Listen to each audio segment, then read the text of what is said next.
नमस्कार, मैं अनीता चौधरी और न्यूज़ अड्डा इंडिया पे आप सभी का स्वागत है। जय भारत, जय हिंद। देखिए, छठ महापर्व की शुरुआत हो चुकी है और उगते सूर्य के अर्घ के साथ ये ख़त्म भी हो जाएगा। ये पर्व 5 दिनों का ये पर्व होता है। नहा खा से शुरू होता है, खरना होता है और उसके बाद साय अर्घ, फिर सुबह का अर्घ। उसके पहले जो तैयारियां होती हैं वो होती हैं भैया दूज से इसकी तैयारियां शुरू हो जाती हैं। वैसे कार्तिक का पूरा महीना जो भी इस व्रत को रखते हैं, अपने आप को डेडिकेट करते हैं भगवान सूर्य के नाम से, माँ गंगा के नाम से, इस प्रकृति के नाम से और भगवान विष्णु के नाम से पवित्र महीना है कार्तिक का महीना।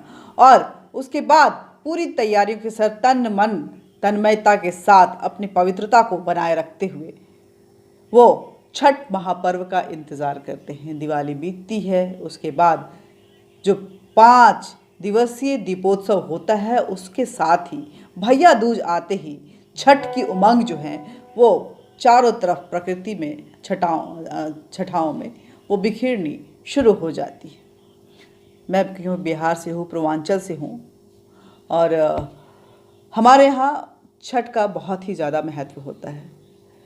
छठ को लेकर के जैसे ही ये महीना आता है, ये पर्व के जो गीत हैं वो कानों में गुनगुनाने लगते हैं, सुनाई देने लगते हैं। आप उसको खुद भी गुनगुनाना शुरू करते हैं। ये पर्व हमारी आस्था से जुड़ा होता है, हमारी परंपराओं से जुड़ा होता है। प्रकृति और मनुष्य का कितना गहरा संबंध है उसको उत्सव के रूप में मनाने का अगर कोई त्यौहार है तो वो छठ महापर्व है।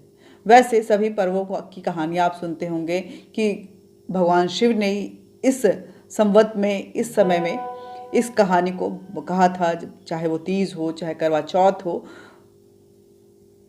दुर्गा सप्तशती की अगर बात करें, नौ दुर्गा की बात करें, नवरात्र की बात करें, तो वहाँ भी कुछ ना कुछ आपको एक डेट समझ में आता है कि इस समय में माँ दुर्गा ने इस तरह से राक्षसों को हराया था। लेकिन छठ महापर्व की आपको कहानी सुनने को नहीं मिलती है। कितना पुराना है ये पर्व, ये आप नहीं बता सकते हैं, क्योंकि जब धरती पर प्रकृति और जीवन की उत्पत्ति हुई तब से ये महापर्व चलता आ रहा है। माँ सीता मैया ने भी इस पर्व को किया, उसके पहले भी इसकी गाथाएं जो हैं वो पुराणों में मिलती हैं। छठ पर्व जहाँ नदी को कैसे संजो के रखना है, साफ सुथरा रखना है, ताकि ये नदियाँ आपकी, उसके जल जो है आपकी जीवन वाहिनी बने, ये सिखाता है कि स्वच्छता का क्या महत्व होता है। ये पर्व सिखाता है कि प्राकृतिक जो फल फूल कंद हैं वो हमारे जीवन के लिए कितना महत्वपूर्ण होते हैं। ये सिखाता है कि सूर्य को सिर्फ उगते समय सलाम ना करें, प्रणाम ना करें। सूर्य का वो ढलता रूप भी उतना ही खूबसूरत है जो एक नई सुबह की हमें इंतज़ार देता है। यहाँ उदयांचल और अस्तांचल दोनों की पूजा की जाती है। ये है छठ महापर्व। चलिए, छठ महापर्व के मनाने की क्या विधि है, क्या है ये पर्व, किस तरह से मनाया जाना चाहिए, क्या क्या सामग्री है, ये इस्तेमाल होता है एक बिहारी होने के नाते। क्योंकि हमारी माँ बहुत अच्छा छठ करती थी। ये छठ का जो उत्सव था हमारे घर में वो ऐसा होता था कि अभी मैं याद करती हूँ तो लगता है कि माँ अगर होती और वो छठ करती तो वो हम शायद अभी दिल्ली में नहीं होते। हम अपनी मम्मी के पास जाते, हम अपनी माँ के पास जाते और उस छठ का पूरा आनंद लेते। क्योंकि हमारे पिताजी जो थे वो उनका एक कहें कि पब्लिक लाइफ वाले प्रोफेशन में थे और जब माँ करती थी तो ये बड़े बड़े हांडे में वो खीर, खरना के दिन खीर और पूरी बनता था। पूरी तो नहीं, रोटियां बनती थी और खाने के लिए जितने लोग भी आ जाएं वो प्रसाद कम नहीं पड़ता था। दूसरे दिन भी हम लोग उस खरना के प्रसाद को कहीं ना कहीं इंतज़ार में रहते कि थोड़ा सा बच जाए ताकि हम खा लें। उसके स्वाद इतने अच्छे होते थे और उस फास्ट में भी माँ भूखी होती थी, लेकिन वो इतने बड़े बड़े हांडों में ना जाने कितने हांडियाँ खीर के वो निकाल देती थी, बना देती थी, खुद अकेले बनाती थी, रोटियां बना देती थी और लोग खाते चले जाते थे। वो थकती नहीं थी, उनको भूख का एहसास नहीं होता था, उनको प्यास का एहसास नहीं होता था। ये है छठ का पर्व, जो डेडिकेशन आप प्रकृति की तरफ, अपने आसपास के कहते हैं कि जीवंत भगवान जो हैं, जो जीते जागते भगवान, जो हर दिन जिनका हम दर्शन करते हैं, जो हमारे जीवन के साथ साथ चलते हैं, हमारे साक्षी होते हैं हमारे हर कर्मों का, वो उनकी पूजा जो है वो छठ पूजा में की जाती है। कोई प्रतिमा पूजा नहीं है, यहाँ किसी पंडित का इस्तेमाल नहीं होता है, कथा की कोई ज़रूरत नहीं होती है। बस परंपराओं में वो स्वच्छता होनी चाहिए, वो समर्पण होना चाहिए, आस्था का महासंगम होना चाहिए, और फिर बन जाता है वो छठ जो कभी बिहार तक सीमित था, पूर्वांचल के कुछ कोने तक सीमित था, वो आज पूरे देश में महापर्व के रूप में संगम एक ऐसा तैयार करता है कि हर कोई, देश का हर व्यक्ति इसमें सराबोर नजर आता है। क्या महाराष्ट्र, क्या पुरी, क्या लखनऊ, क्या उत्तर प्रदेश, क्या बिहार या अन्य भाग जो हैं वो भारत के हर जगह पे आपको छठ का अर्घ देते हुए लोग नजर आएंगे। और आजकल तो विदेशों में भी हम देखते हैं कि वहाँ से भी तस्वीरें आती हैं कि लोग छठ मना रहे होते हैं उन्हीं गीतों के साथ, उन्हीं पारंपरिक, वो जो पारंपरिक हैं वो आज तक नहीं बदले। कुछ नए एडिशन होते गए लेकिन उन गीतों का कोई मुकाबला नहीं हुआ कि उज खेलो आज फरले गौर से। खैर, समझते हैं कि क्या है ये पर्व। लोक आस्था का पर्व है ये छठ। ये छठ दिल में उतरने वाला वो लोक मंथन है जिसमें आप अपने संस्कृति, अपनी सभ्यता, अपने प्रकृति, अपने प्रभु, अपनी परंपरा, अपने परिवार, इन सभी के साथ पूरे तन मन धन से तन्मय होकर आप जुड़ते हैं। भारत में सूर्योपासना के लिए प्रसिद्ध ये पर्व जो है, मूलतः सूर्य षष्ठी व्रत होने के कारण इसे छठ कहा जाता है। यह पर्व वर्ष में 2 बार मनाया जाता है, पहली बार चैत्र में और दूसरी बार कार्तिक में। चैत्र शुक्ल पक्ष षष्ठी पर मनाए जाने वाले छठ को चैती छठ कहते हैं और कार्तिक शुक्ल पक्ष षष्ठी को मनाए जाने वाले पर्व को कार्तिकी छठ कहते हैं। पारिवारिक सुख समृद्धि तथा मनोवांछित फल प्राप्ति के लिए यह पर्व मनाया जाता है। स्त्री और पुरुष समान रूप से इस पर्व को मनाते हैं। छठ व्रत के संबंध में अनेक कथाएं जो हैं वो प्रचलित हैं, लेकिन ये छठ पर्व की शुरुआत कब हुई इसकी तिथि अभी तक कहीं भी नहीं मिलता है। उनमें से एक कथा के अनुसार जब पांडव अपना सारा राजपाट जुए में हार गए थे, तब कृष्ण द्वारा बताए जाने पर द्रौपदी ने छठ व्रत को रखा था। वनवास के दौरान सीता मैया भी जब गया पहुंची थी तो वहां वो छठ का व्रत रखी थी, अपने पूर्वजों का पिंडदान की थी और फिर उसके बाद वहाँ उन्होंने छठ का व्रत भी किया था। तब से उनकी मनोकामनाएं पूरी हुई तथा पांडव को राजपाट वापस मिल गया था, ऐसी कही जाती है। लोक परंपराओं के अनुसार सूर्य देव जो हैं और छठी मैया का संबंध भाई बहन का है। लोक मातृका षष्ठी की पहली पूजा सूर्य ने ही की थी। छठ पर्व को वैज्ञानिक दृष्टिकोण से देखा जाए तो षष्ठी तिथि छठ को एक विशेष खगोलीय परिवर्तन होता है। इस समय सूर्य की पराबैंगनी यानी कि अल्ट्रावायलेट रेज जो हैं वो पृथ्वी की सतह पर सामान्य से अधिक मात्रा में एकत्र हो जाती हैं। इस कारण इसके संभावित कुप्रभावों से मानव की यथासंभव रक्षा करने का सामर्थ्य प्राप्त होता है। पर्व पालन में सूर्य प्रकाश पराबैंगनी किरण के हानिकारक प्रभाव से जीवों की रक्षा संभव है। पृथ्वी के जीवों को इससे बहुत लाभ मिलता है। सूर्य के प्रकाश के साथ उसकी जो अल्ट्रावायलेट रेज हैं वो चंद्रमा और पृथ्वी पर आती हैं। सूर्य का प्रकाश जब पृथ्वी पर पहुंचता है तो पहले वायुमंडल मिलता है। वायुमंडल में प्रवेश करने पर उसे आयन मंडल मिलता है और फिर ये अल्ट्रावायलेट रेज जो हैं उसका उपयोग वायुमंडल में अपनी ऑक्सीजन तत्व को संश्लेषित कर उसके एलोट्रॉप ओजोन में बदल देता है। इस क्रिया द्वारा सूर्य की अल्ट्रावायलेट किरणें जो हैं उसका अधिकांश भाग पृथ्वी के वायुमंडल पर ही अवशेषित हो जाता है। पृथ्वी की सतह पर केवल उसका नगण्य भाग ही पहुंच पाता है।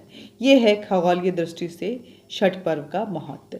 वैज्ञानिक दृष्टि जिसको कह सकते हैं, सामान्य आस्था में पृथ्वी की सतह पर पहुंचने वाली ये अल्ट्रावायलेट रेज जो हैं उनकी मात्रा मनुष्यों के जीवन में सहन करने की सीमा में होती हैं। अतः सामान्य अवस्था में मनुष्य पर उसका कोई विशेष हानिकारक प्रभाव नहीं पड़ता है, बल्कि उस धूप द्वारा हानिकारक कीटाणु मर जाते हैं, जिससे मनुष्य के जीवन को लाभ होता है। छठ की खगोलीय स्थिति चंद्रमा और पृथ्वी के भ्रमण तलों को समरेखा में दोनों छोरों पर सूर्य की पराबैंगनी किरणें कुछ चंद्र सतह की परिवर्तित तथा कुछ खगोलीय अपवर्तित होती हैं, पृथ्वी पर पुनः सामान्य से अधिक मात्रा में पहुंच जाती हैं, वायुमंडल के स्तरों में अवतरित होती हैं। सूर्यास्त तथा सूर्योदय का यह और भी सघन हो जाती हैं। ज्योतिषीय गणना के अनुसार यह घटना कार्तिक तथा चैत्र मास की अमावस्या के 6 दिन उपरांत आती है। ज्योतिषीय गणना पर आधारित होने के कारण इसका नाम छठ यानी कि छठे दिन होता है, इसलिए छठ पर्व रखा जाता है। छठ पर्व को मनाने की विधि क्या है, आइए उस पर बात करते हैं। ये जानना बेहद जरूरी, बहुत पवित्रता के साथ इस पर्व को मनाया जाता है। घर में एक एक चीज़ को धोया जाता है, बच्चों से लेकर के माताएं से लेकर के हर किसी को यहाँ से परंपराओं को सीखने की शुरुआत होती है। जिस घर में छठ होता है उस बच्चे को भी सिखाया जाता है कि तुमको साफ रखना है, तुमको कोई चीज़ नहीं छूना है, जब भी छुओ हाथ धो के छुओ, हाथ धोए बिना नहीं जाना है। पूजा रूम में अगर जा रहे हो जहाँ पूजा के सामान रखे हुए हैं तो हाथ पैर धो कर जाना है, ऐसे ही नंगे नहीं चले जाना है, बाहर से आकर नहीं जाना है, किसी चीज़ को नहीं छूना है। संयम बताता है कि प्रसाद बन रहा है लेकिन आप नहीं खा सकते हैं। जब तक ये पूरा पर्व खत्म नहीं होता है उस प्रसाद की भीनी भीनी खुशबू पूरे घर में फैलती है। लोग उस खुशबू से अपने आप को, मेरे मुंह में पानी आ रहा है, वो विचलित महसूस करते हैं। बच्चे तो छटपटा जाते हैं कि मुझे ये प्रसाद खानी है, लेकिन माताएं और घर में ये परंपरा सिखाई जाती है, उस वक्त में ये शिक्षा जो है शुरू हो जाती है कि आपको संयम रखना है। अगर किसी चीज़ के लिए मन विचलित हो रहा है और वो अलाउड नहीं है आपके लिए, तो उस पर कैसे काबू पाना है, कैसे कंट्रोल पाना है, ये छठ पर्व सिखाता है। साथ ही उस समय के जितने भी प्राकृतिक फल फूल कंद मूल हैं उनकी क्या महत्वता होती है और उनके क्या स्वाद होते हैं, ये भी छठ का पर्व हमें बतलाता है। छठ का पर्व बतलाता है कि आप भले किसी और जाति के होंगे, लेकिन इस छठ पर्व में हमारे समाज के हर एक, वो जो कहते हैं कि अंतिम व्यक्ति, उसकी भी उपयोगिता यहाँ पे नज़र आती है।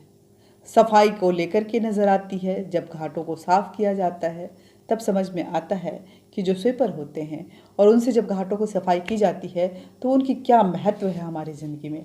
वो जो सूप इस्तेमाल किया जाता है उनको बनाने के लिए, जो विशेष समुदाय उनको बनाते हैं, उनकी क्या महत्वता है। सूप हम जिस छुआछूत की बात करते हैं, जिस स्वच्छता की बात करते हैं, लेकिन सूप उन्हीं से खरीदते हैं, उन्हीं के पास जाके खरीदते हैं।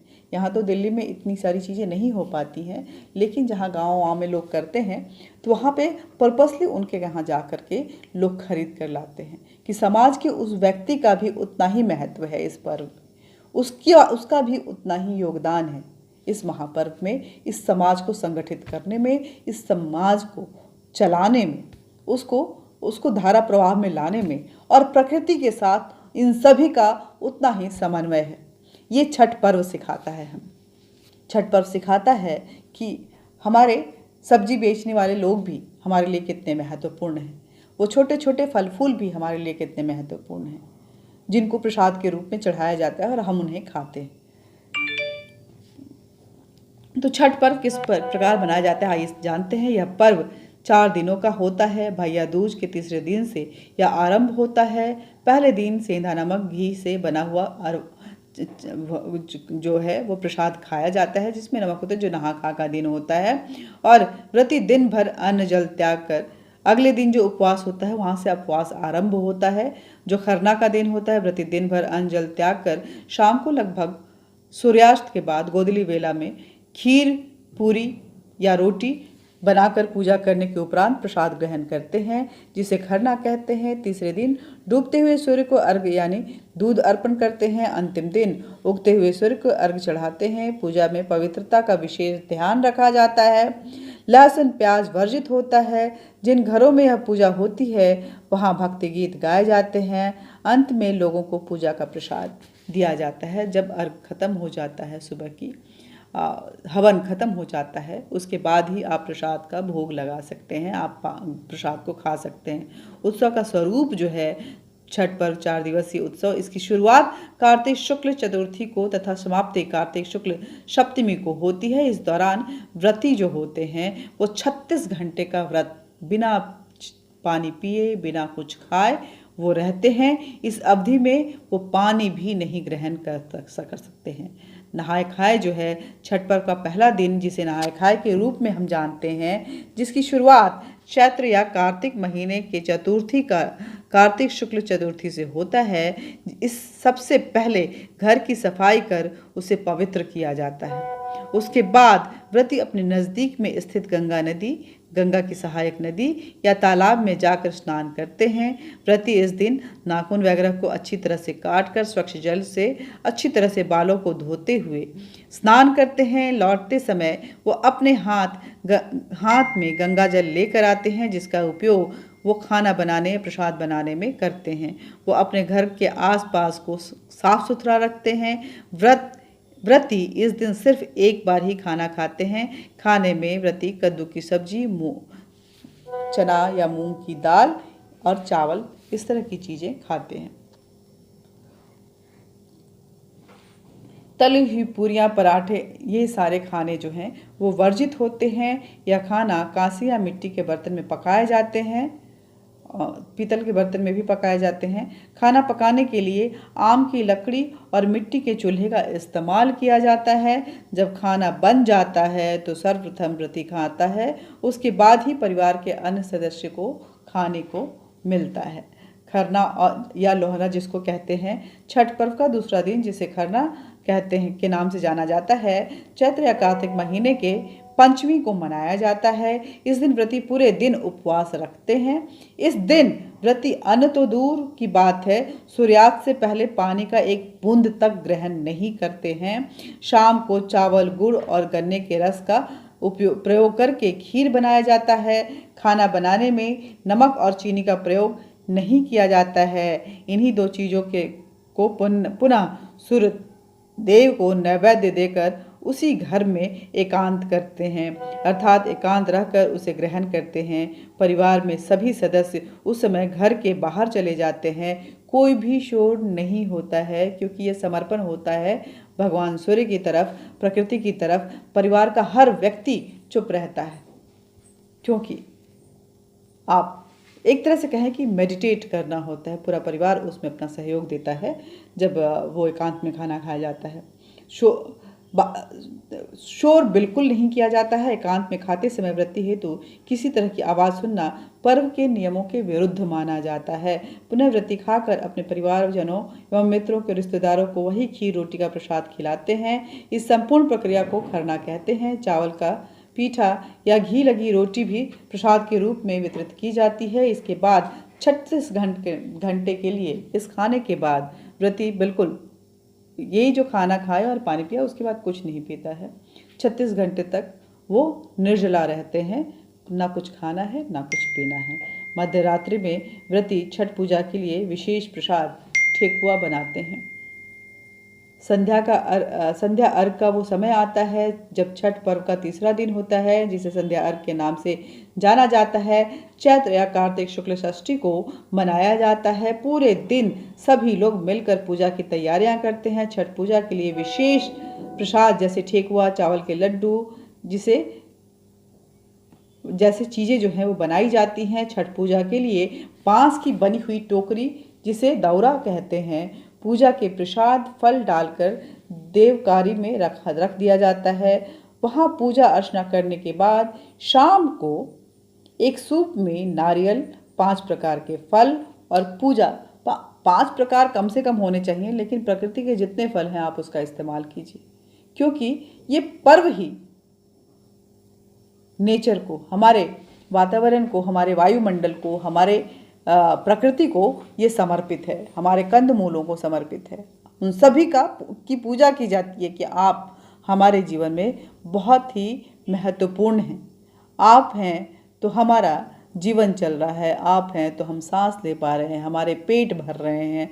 हमारे चारों तरफ आपकी वजह से जो एक जीवंत जीवन निरंतर चलने की प्रक्रिया चालू रहती है, उसके लिए वो धन्यवाद करते हैं। ये पर्व धन्यवाद प्रक्रिया है प्रकृति की तरफ कि आपकी वजह से हमारी सांसें चल रही हैं, हमारे पेट भर रहे हैं, हमारे परिवार के पेट भर रहे हैं, हमारे बच्चे जीवित हैं। जीवन की जो निरंतर प्रक्रिया है जिसमें आपका योगदान है, उसके लिए आपका बहुत बहुत धन्यवाद है। नदियाँ, वो जल जिसके बिना हमारा जीना मुश्किल है, सूर्य जिसके बिना हम अपने दिन और रात की इस प्रक्रिया को समझ नहीं पाएंगे, ये हवा, वायुमंडल जिसके बिना हमारी सांसें बिल्कुल चल नहीं पाएंगी, ये सभी समर्पण है, धन्यवाद है ये पर्व उन सभी को कि आपकी वजह से हम सांस ले पाते हैं। आपकी वजह से हमारे जीवन में अंधकार आता भले है, लेकिन फिर वो रोशनी आती है और वो अंधकार चला जाता है। जी, life cycle, life style, life के हर कलर को समझाने के लिए छठ का पर्व होता है।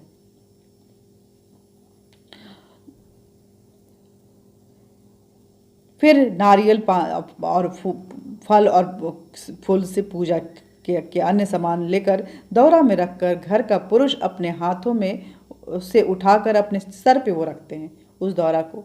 इतना पवित्र, इतनी महानता है, चाहे वो जितना बड़ा IAS हो, डॉक्टर हो, चाहे कुछ भी हो, वो लंदन रिटर्न हो, लेकिन जब वो छठ पर्व में दौरा उठाएगा तो नंगे पांव बिल्कुल आम आदमी की तरह उस दौरा को सर पे उठा लेगा, क्योंकि उसमें प्रकृति के वो अनमोल रतन रखे होते हैं जिनकी तरफ हम धन्यवाद करने जाते हैं, जिनकी वजह से हमारी जिंदगी चलती है।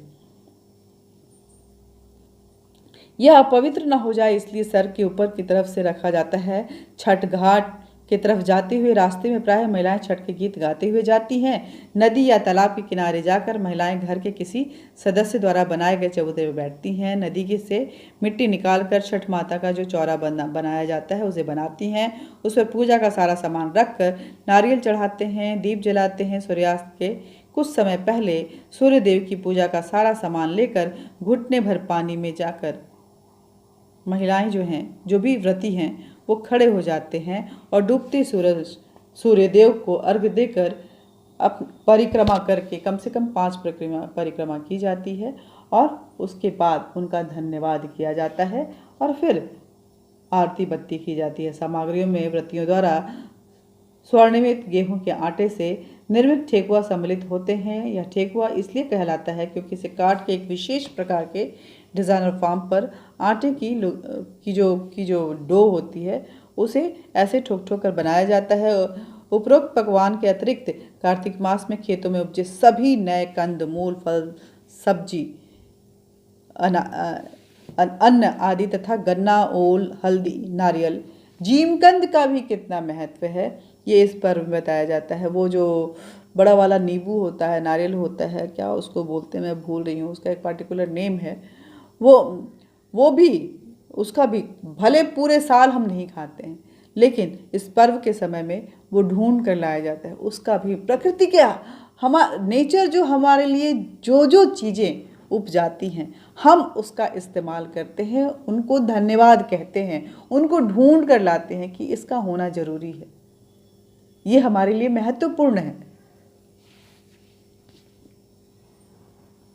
वो बड़ा वाला नींबू जो जिसको घाघर नींबू जिसको बोलते हैं, पके केले आदि चढ़ाए जाते हैं। ये सभी वस्तुएं इन कोई भी फल काट कर नहीं चढ़ा जाते हैं, साबुत चढ़ाए जाते हैं। इसके अतिरिक्त दीप जलाने हेतु दीपक, बत्तियाँ, घी लाकर घाट पर दीपक जलाया जाता है। इससे महत्वपूर्ण अन्य जो है वह है कुछ ही केराव के दाने, हल्का हरा काला मटर, जो थोड़ा छोटा दाना जो होता है उसको केराव जिसको बोलते हैं, केराव का दाना, वो एक तरह का दाल होता है, पल्सेस में आता है ये, वो उसको इस्तेमाल करते हैं, जो टोकरी में लाए तो जाते हैं, पर संध्या अर्घ में सूरज देव को वो अर्पित कर दिया जाता है। इन्हीं टोकरों में फिर कल सुबह उगते सूर्य के लिए अर्पण करने हेतु सुरक्षित रखा, बाकी जो प्रसाद सुरक्षित रखे होते हैं उनको डाला जाता है। बहुत सारे लोग घाट पर रात भर नदी को सेवते हैं, नदी की पूजा करते हैं, नदी की तरफ अपने आप को समर्पित करते हैं कि हम भले ही पूरे साल नहीं आ पाए हैं, लेकिन उन सभी गलतियों के लिए हमें क्षमा करें, आज हम आपके साथ हैं। हे नदी, आप हमारे लिए कितनी महत्वपूर्ण हैं। आपकी ये अविरल धारा जो है वो हमारे जीवन को की मार्गदर्शन के रूप में वो चलती हैं। ये धाराएं जो हैं वो बताती हैं कि उतार चढ़ाव के साथ ज़िंदगी चलती रहती है, ऐसे ही बहती रहती है। जैसे निश्चल होकर नदियाँ बहती हैं, ज़िंदगी को भी वैसे ही बहने दो। जो आता है जाता है उसकी परवाह नहीं करें, जो होना है वो हो के रहेगा। चिंता ना करें, बल्कि निर्मल और निश्चलता के साथ बहते रहें, वक्त के साथ बहते रहें, बहते रहें, बहते रहें। यही कुछ सिखा जाता है ये छठ का पर्व।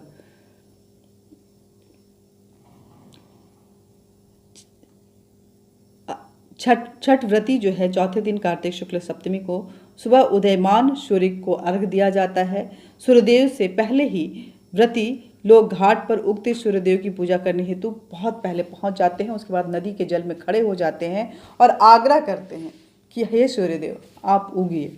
इसके लिए भी पर्टिकुलर गाना है, मैं यहाँ पे गाना नहीं गा रही हूँ, लेकिन उगा हो सूरज देव ऐसे करके एक गाना है, गीत है जिसको गाया जाता है। परंतु कंद मूल फूल फल आदि वही रहते हैं, सभी नियम विधान संध्या अर्घ की तरह ही होता है। सिर्फ व्रती लोग इस समय पूरब की ओर मुँह कर पानी में खड़े होते हैं, सूर्य उपासना करते हैं। पूजा अर्चना सप्त उपरांत घाट का पूजन होता है। वहाँ उपस्थित लोगों में प्रसाद वितरण करके जो व्रती होते हैं घर आ जाते हैं और घर पर भी अपने परिवार आदि को प्रसाद वितरित करते हैं। व्रती घर वापस आकर गांव में पीपल पेड़, जिसे कि ब्रह्मा बाबा कहा जाता है, वहाँ जाकर उसकी देखिए बोले ना कि यहाँ इस छठ पर्व में हर चीज़ की पूजा होती है। पीपल ब्रह्मा, गांव में उसको ब्रह्मा बाबा बोला जाता है। वहाँ जाकर उसको पूजा करते हैं, उन पे जल अर्पण करते हैं, उनकी तरफ अपनी आशा। उसके बाद जो है कच्चे दूध का जो है, उसके बाद जब तक आप सभी को प्रसाद वितरित नहीं कर देते हैं व्रती में, ये संयम बताता है, पेशेंस, कि आप 36 घंटे से भूखे हैं। हो सकता है कि अब व्रत खत्म हो चुका है, त्यौहार खत्म हो चुका है और आपको पानी पीने की बहुत ज़्यादा लालसा हो रही है, कुछ खाने की इच्छा हो रही है, लेकिन हर किसी को प्रसाद वितरित करना है, अपने हाथ से देना है।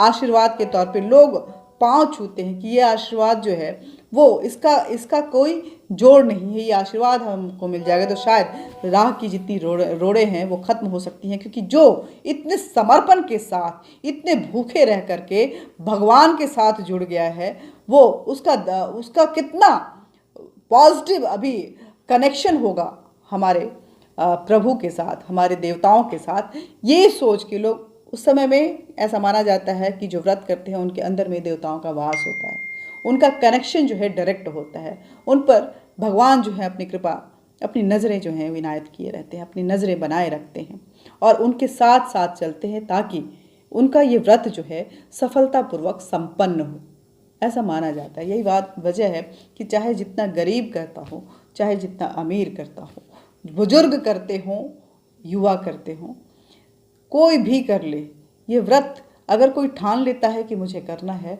तो वो सफलतापूर्वक उसका निर्वाह हो ही जाता है। ये छठ पर्व है। छठ पर्व जो आस्था का प्रतीक तो है ही, छठ पर्व ये भी बताता है कि जीवन की दिनचर्या कैसी होनी चाहिए, आपके जीवन में संयम का क्या महत्व है, डिसिप्लिन किसे कहते हैं, आपका अपने आसपास जो आपको नेचर ने गिफ्ट किया हुआ है वो नदियाँ, पानी जिसे हम पानी पीते हैं, ये जो आसमान है जहाँ सूर्य भगवान उगते हैं और ढलते हैं, ये जो प्रकृति है जो तरह तरह के कंदमूल, सब्जियाँ और बाकी चीज़ें हमें देती हैं, वो हमारे लिए कितनी महत्वपूर्ण है। और उस महत्व को समझते हुए, पूरे अनुशासित तरीके से रहते हुए, हम उनको अपना समर्पण जो है वो दिखाएं, उनको धन्यवाद कहें, उनके लिए उनको ये बताएं कि आप हमारे लिए कितने महत्वपूर्ण हैं। और हमारा आपके साथ वही आस्था है जो हमारे प्रभु के साथ होता है, क्योंकि उन हर चीज़ों में हम भगवान को देखते हैं। उस ओल जिसको कि जीमकंद बोलते हैं, सूरन जिसको बोलते हैं, उसमें भी उसको भी चढ़ाया जाता है, उसमें भी भगवान है। वो नींबू घाघर में भी भगवान है, मूली सुतनी जितनी भी चीज़ें हैं उसमें भगवान है। वो सूप उसमें भी भगवान है, बांस का जो दौरा होता है उसमें भी भगवान बसे हुए हैं।